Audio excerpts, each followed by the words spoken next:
ট্রাম্পের সঙ্গে বৈঠক করতে খালি হাতে আলাস্কায় গিয়েছিলেন পুতিন। সঙ্গী ছিল শুধুই তার শক্তিশালী ব্যক্তিত্ব। বিপরীতে নিজের সামরিক শক্তি নিয়ে হাজির হয়েছিলেন ট্রাম্প। পুতিনের মাথার ওপর দিয়ে উড়িয়েছেন অত্যাধুনিক B-2 বোমারু বিমান।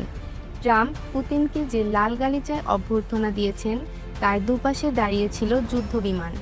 আর এই দুই নেতার বৈঠক অনুষ্ঠিত হয়েছে আমেরিকার এক সামরিক ঘাঁটিতে।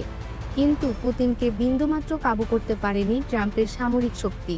পরের মাঠে খালি হাতেই ট্রাম্পকে পরাস্ত করেছেন পুতিন। স্থানীয় সময় শুক্রবার সকালে নিজেদের বিশেষ বিমানে করে আলাস্কার মার্কিন সামরিক ঘাঁটি অ্যালমেন্ডর্ফ-রিচার্ডসনে পৌঁছান ট্রাম্প ও পুতিন।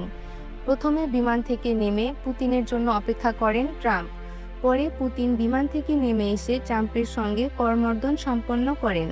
কুশল বিনিময়ের পর দুই নেতা পাশাপাশি হাঁটতে শুরু করেন।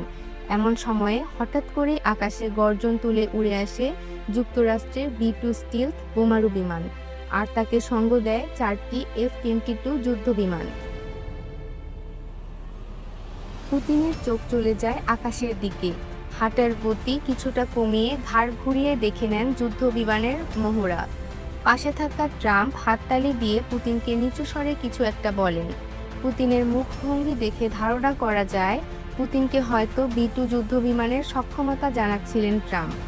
এমন সময় পুতিনের পিঠে হাতও রাখেন ট্রাম্প। আবার পাশাপাশি হাঁটতে শুরু করেন এই দুই নেতা। এই B-2 যুদ্ধবিমান যুক্তরাষ্ট্রের সবচেয়ে ব্যয়বহুল সামরিক সরঞ্জাম।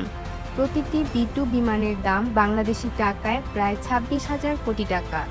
বিমানটির রেঞ্জ 11,112 কিলোমিটার, অর্থাৎ যুক্তরাষ্ট্র থেকে উড়ে গিয়ে পৃথিবীর যে কোনো প্রান্তে হামলা করতে সক্ষম এই বিমান।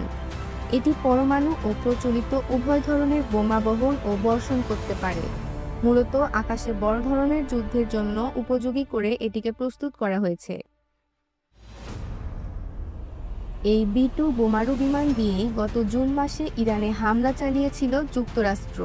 ইরানের ফোর্দোতে মাটির 262 ফুট গভীরে থাকা অত্যন্ত সুরক্ষিত পরমাণু কেন্দ্রে হামলা চালাতে প্রয়োজন ছিল 14,000 কেজি বাংকার বাস্টার বোমার। এই বিশাল ওজনের বোমা বহন ও ছোড়ার সক্ষমতা ছিল শুধু B-2 বিমানের। যুক্তরাষ্ট্রের হামলার পর পুতিনের কাছে ছুটে যান ইরানের পররাষ্ট্রমন্ত্রী। সেই পুতিনকেই এবার B-2 বোমারু বিমান দেখালেন ট্রাম্প। আর ট্রাম্প পুতিন যেখানে বৈঠকের জন্য মিলিত হন সেটিও মূলত যুক্তরাষ্ট্রের একটি সামরিক ঘাঁটি। সামরিক শক্তি প্রদর্শন করে দর কষাকষিতে খুব একটা সুবিধা করতে পারেননি ট্রাম্প। ইউক্রেনে যুদ্ধবিরতির জন্য পুতিনকে রাজি করাতে পারেননি তিনি। ফলে আলাস্কার মাটিতে পুতিনের কাছে পরাজিত হয়েছেন Trump. There's no deal until there's a deal. I will call up NATO in a little while. I will call up